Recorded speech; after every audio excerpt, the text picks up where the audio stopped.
एक दिन नारद जी महाराज ब्रज में पधारे, भगवान से बोले कि हे प्रभु, अब राजा कंस के पाप का घड़ा भर चुका है, उसका संहार करना चाहिए। तो प्रभु ने कहा कि यहाँ से जो रथ है वो आगे चला है और जैसे सामने आप देखेंगे ये यमुना नदी है। यमुना महारानी रास्ते में पड़ी हैं और यहाँ से उन्होंने क्रॉस किया है मथुरा के लिए। काका, मैं ब्रज को छोड़कर एक पग भी आगे जाने वाला नहीं। मेरा जो नंदनंदन स्वरूप है वो तो ब्रज में रहेगा। यहाँ से आगे वासुदेव नंदन जो रूप है मेरा वो आपके साथ में जाएगा, जो कंस का वध करेगा। ये दर्शन आप समझिए, ये ही दर्शन है। ये कृष्ण बलराम को अक्रूर जी लेके जा रहे हैं मथुरा और ये उसका यहाँ पर चित्रपट का यहाँ पर दर्शन दिया है। मथुरा की सीमा लगने से पहले भगवान ने ब्रज भूमि में रथ को रुकवाया। बोले काका, आज सूर्य ग्रहण पड़ा है, हमें भी जमुना में स्नान करना है। जो मैया ने हमें माखन खाने को दिया है वो माखन हमें दे दो।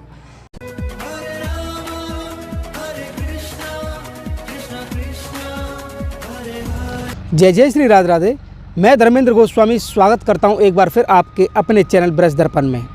ब्रज दर्पण परिवार जिस तरह से आपको ब्रजमंडल के अनेक दर्शन कराता आया है, उसी कड़ी में आज मैं आपको लेकर आया हूं वृंदावन के पास में स्थित अक्रूर घाट। अक्रूर जी कैसे नंदगांव से कंस के कहने पर उनको यहाँ से ले जाया गया और इसी रास्ते से उनको मथुरा रथ के द्वारा यहाँ से ले जाया गया। तो आज हम जो दर्शन करेंगे वो अक्रूर घाट के दर्शन करेंगे, यमुना जी के दर्शन करेंगे। और मैं आपसे कहना चाहता हूं कि अगर आप हमारे साथ ब्रज की यात्रा करना चाहते हैं तो आप हमसे जुड़ सकते हैं और आप हमारे साथ में ब्रजमंडल के अनेक दर्शन ब्रज यात्रा से साथ में होकर आप इस यात्रा को पूरा कर सकते हैं। यदि आप इस समय वीडियो देख रहे हैं तो मेरा आपसे निवेदन है कि आप वीडियो को तुरंत लाइक करके ज़्यादा से ज़्यादा भक्त लोगों में इसको शेयर करें। आज हम जो आपको दर्शन कराने आए हैं, आप देख सकते हैं वृंदावन के पास ये घना जंगल है और इसको कह सकते हैं कि यमुना जी के निकट, बिल्कुल निकट ये स्थान है। और इसी जंगल के सारे आज से 5000 साल पहले अक्रूर जी कंस के कहने पर कैसे धोखे से कंस बुलाना चाहता था कृष्ण बलराम को, वो अखाड़े में आपने सारी लीलाएं देखी होंगी। तो इसी रास्ते से आप मेरे पीछे देखेंगे, इसी रास्ते से नंदगांव से शुरुआत हुई और वृंदावन होते हुए इसी रास्ते से उनको उनके रथ को ले जाया गया और अक्रूर घाट का मंदिर सामने पड़ेगा और सामने है यमुना जी। बिना देरी किए हुए आइए चलते हैं, आपको लेके चलते हैं अक्रूर घाट। और यहाँ आने का जो रास्ता है वो मैं आपको बता दूँ, मथुरा वृंदावन के बीच में रास्ता है, 100 फुटा के पास में रास्ता है और मायावती हॉस्पिटल के पास से ये रास्ता निकला है और उसी रास्ते के सारे अब मैं आपको लेके चल रहा हूँ अक्रूर घाट। आइए,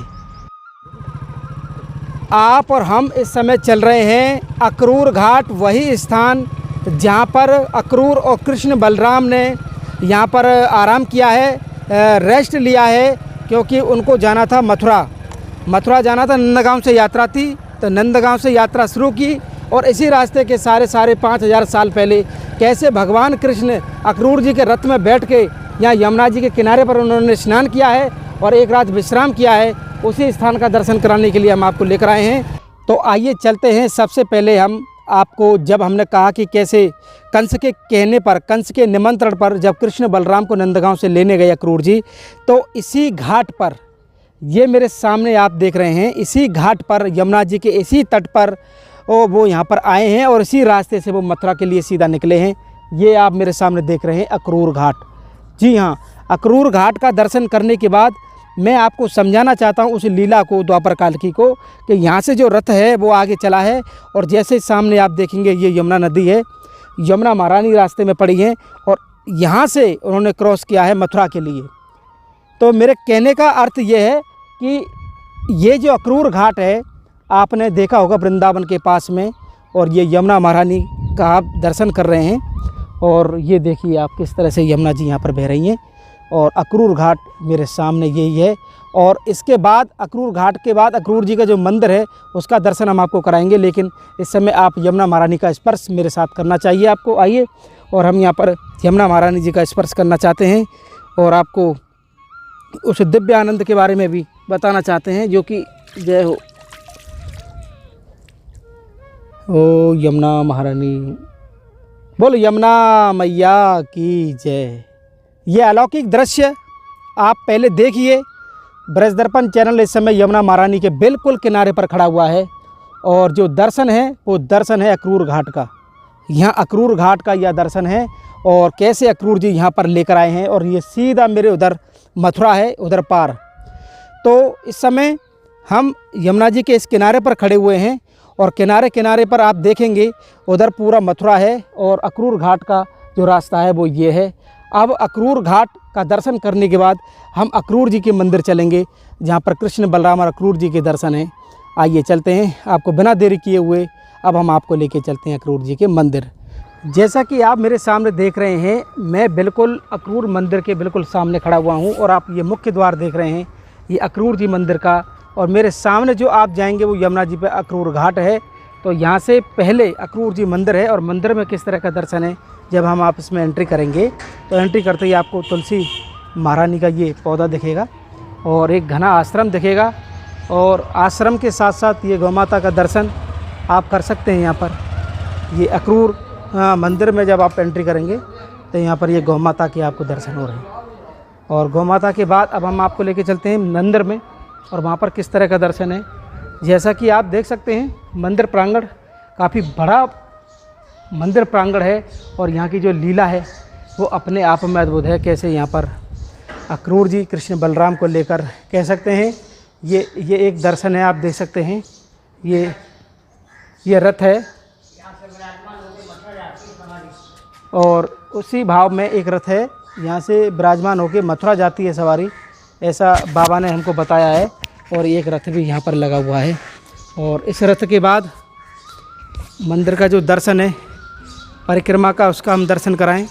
सर्वप्रथम आप देख रहे हैं ये परिक्रमा में कुछ लीलाएं हैं और आप दर्शन करते जाइए और परिक्रमा करते जाइए इस मंदिर की।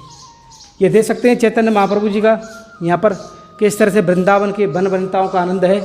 ये यहाँ पर कालिद है, वो आप देख सकते हैं कैसे कृष्ण को जन्म के बाद वसुदेव बाबा यमुना जी से लेकर जा रहे हैं। ये नारायण का यहाँ पर दर्शन है। ये पूतना किस तरह से पूतना राक्षसी का वध यहाँ पर भगवान श्री कृष्ण ने किया है। कैसे यहाँ पर देख सकते हैं आप बगलासुर, ये बकासुर का यहाँ पर उद्धार किया है भगवान ने। और ये आप देख सकते हैं काली दमन कालिद है, कैसे यहाँ पर नृत्य हो रहा है। और ये जो मुख्य दर्शन है ये दर्शन आप समझिए, ये ही दर्शन है, ये कृष्ण बलराम को अक्रूर जी लेके जा रहे हैं मथुरा और ये उसका यहाँ पर चित्रपट का यहाँ पर दर्शन दिया है। तो ये जितनी भी माताएं आप देख रहे हैं चित्रपट में कैसे घोड़ा को पकड़ कर रोके हुए हैं कि आप हमारे कृष्ण बलराम को मत ले जाइए और इनके बिना हम नहीं रह पाएंगे। लेकिन फिर भी भगवान कृष्ण को कंस का उद्धार करना था, जाना जरूरी था, इसलिए वो वहाँ से गए हैं। और ये माँ लक्ष्मी जी के यहाँ दर्शन कर रहे हैं आप। ये चीर घाट चीर हरण लीला का दर्शन आप यहाँ कर पा रहे हैं। ये हमारे माखन चोर मटकी फोड़ की यहाँ पर लीला है, उसका आप दर्शन करेंगे इस पूरी परिक्रमा के अंदर।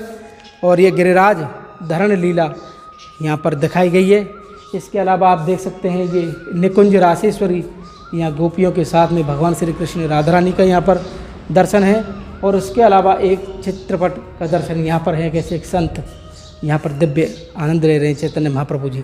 तो सीधा भाव यही है कि किस तरह से यहाँ पर जितनी भी लीला है भगवान कृष्ण से जुड़ी हुई और ये दर्शन है। और बाबा हमारे साथ में हैं और दर्शन हम और आप करेंगे। आइए चलते हैं और आनंद लेते हैं। तो जैसा कि आप देख सकते हैं कि हमारे सामने अब आप फाइनली जो दर्शन कर पा रहे हैं वो हमारे अक्रूर जी और कृष्ण और बलराम, ये तीनों मुख्य रूप से दर्शन है नीचे। और ये दिव्य दर्शन आप सर्वप्रथम करिए और उसके बाद यहाँ जो बाबा हैं हमारे जो पुजारी बाबा हैं उन्हीं से पूरी लीला जानेंगे कि यमुना जी के किनारे किस तरह द्वापर काल में यहाँ पर ये लीला घटी है। तो बाबा आपको सर्वप्रथम हम राधे राधे करें और हमारे दर्शकों को इस स्थान के बारे में बताइए। बोलिए कृष्ण बलदेव की जय, वृंदावन बिहारी लाल की जय। जय जय श्री राधे। जिस स्थान पर आप खड़े हुए हो इस स्थान का नाम है अक्रूर घाट और अक्रूर धाम।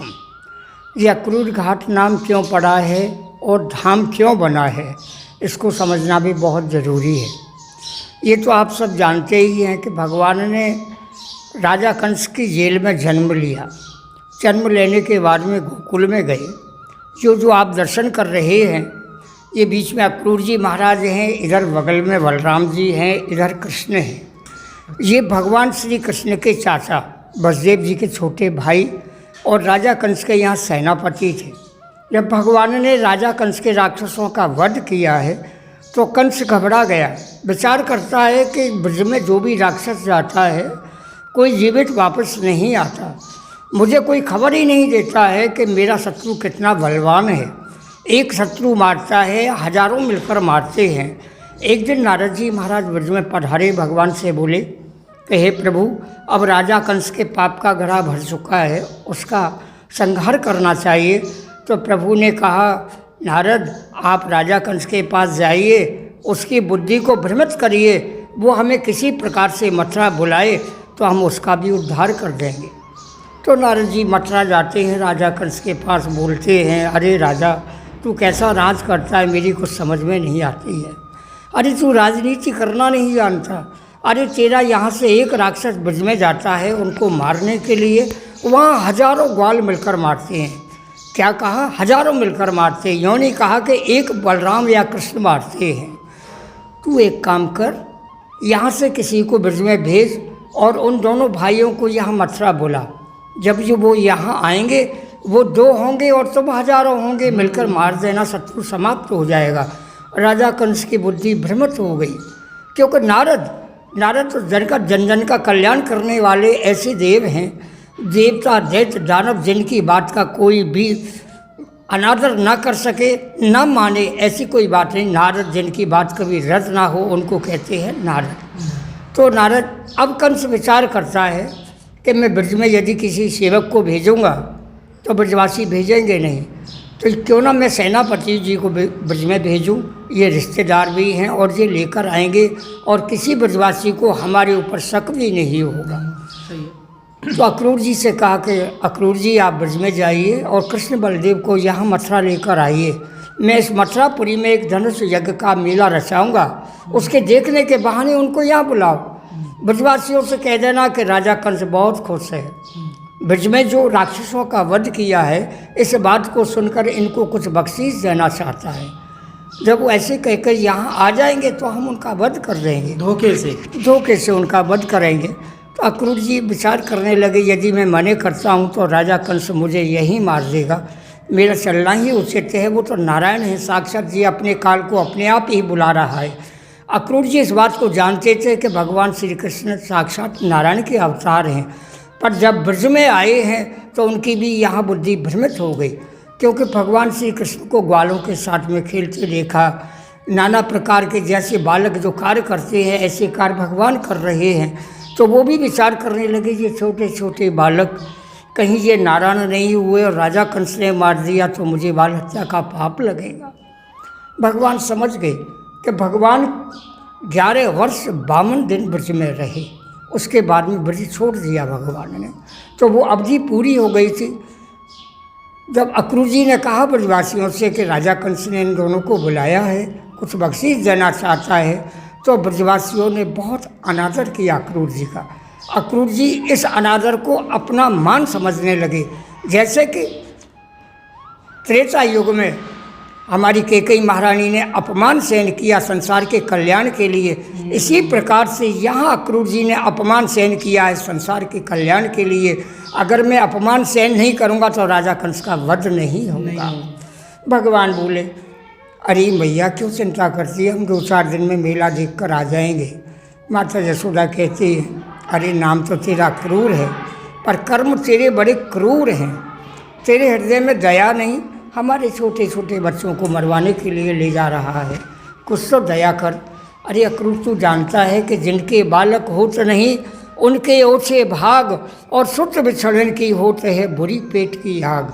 जिन माताओं के बच्चे नहीं होते हैं उन माताओं से पूछ कि उनको कितना कष्ट होता है, और जिनके बच्चे हैं और उनकी आँखों से आगे से जा रहे हों और आने की उम्मीद ना हो तो उसके कष्ट का कोई ठिकाना है। भगवान बोले, अरे मैया कैसी बातें कर रही है कि हम लौट के नहीं आएंगे कि जा रहे हैं, 2-4 दिन में मेला देख कर आ जाएंगे। भगवान उछल कर रथ में बैठ गए। जब भगवान रथ में बैठे हैं तो माता यशोदा ने माखन दिया। विचार करने लगी, अब कन्हैया मानेगा तो है नहीं, बहुत जिद्दी है, जाएगा ज़रूर। तो देख अक्रूर, ये छोटे बालक हैं, इनको कहीं भूख लगे तो ये माखन खिला दे।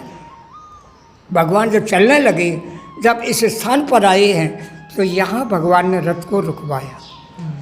और रथ को रास्ते में क्यों नहीं रुकवाया भगवान ने? यहाँ रुकवाने का एक कारण, जिस भूमि पर आप खड़े हो यहाँ दो भाग हो गए हैं भूमि के, और दोनों भागों का आप अनुभव अभी करके देखें।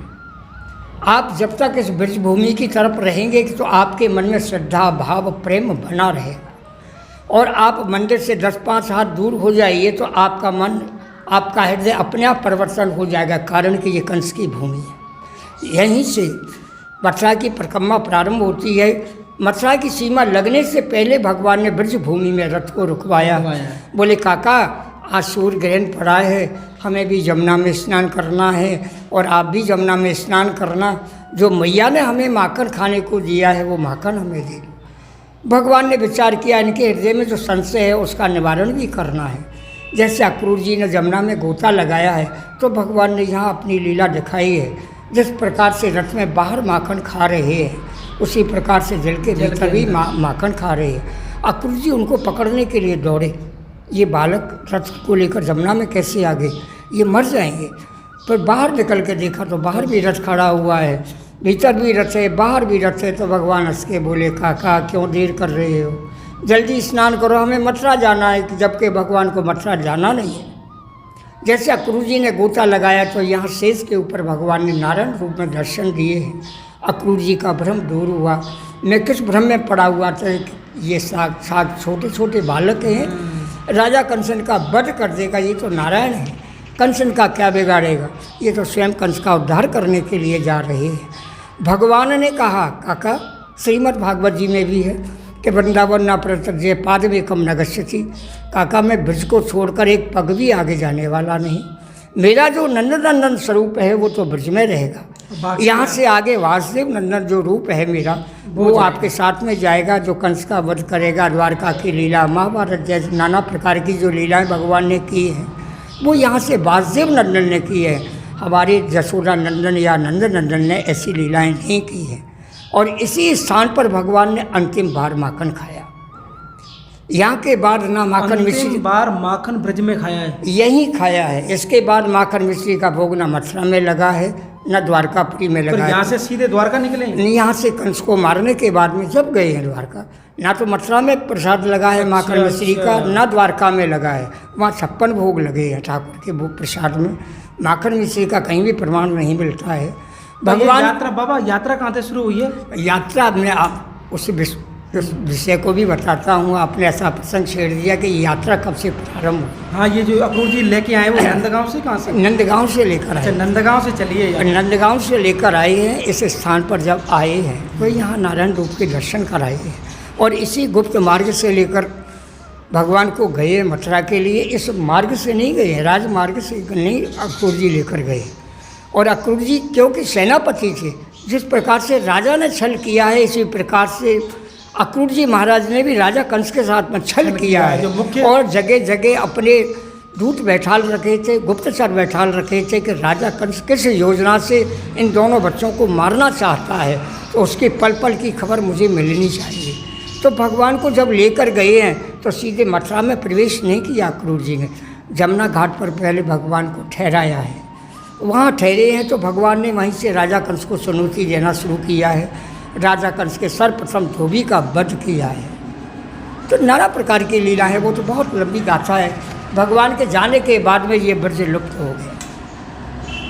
भगवान के पंथी हुए वज्रनाभ जिन्होंने मथुरा मंडल का शासन किया और उन्होंने मन में विचार किया कि मेरे बाबा ब्रज की याद करके द्वारकापुरी में बहुत रोते थे, ऐसा ब्रज में क्या है तो मैं भी चलकर देखूं। कारण कि वज्रनाभ जी एकदम शुष्क थे, उनके हृदय में ना प्रेम था, ना भाव था, ना श्रद्धा थी, ना कुछ नहीं, एकदम नीरस थे। तो उन्होंने रथ में बैठकर 84 कोस का भ्रमण किया है।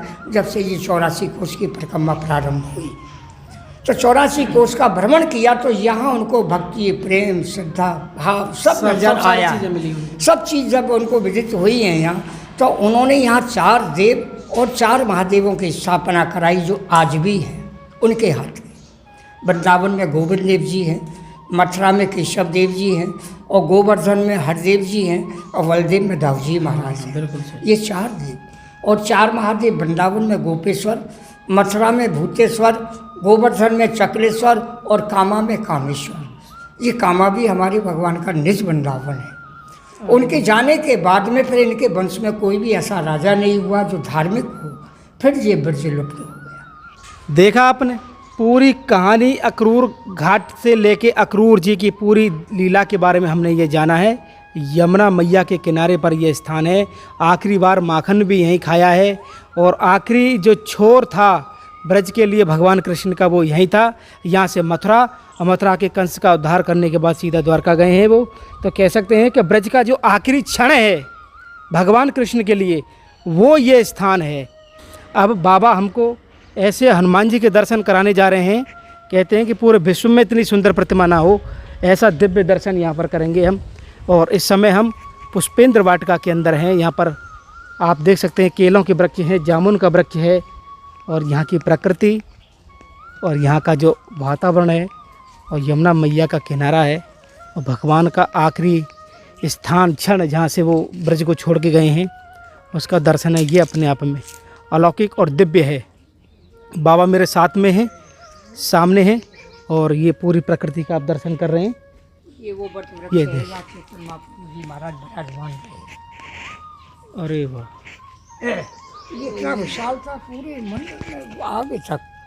ये जो आप बट वृक्ष को देख रहे हैं, इसी बट वृक्ष के नीचे चेतन महाप्रभु जी ने विश्राम किया है और यहीं बैठकर ही सत्संग किया करते थे।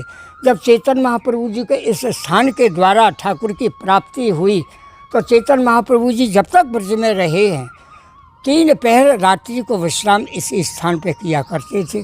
दिन में इमली चला, दोपहर में जगन्नाथ घाट और जगन्नाथ घाट के बाद वे यहाँ आकर विश्राम करते थे।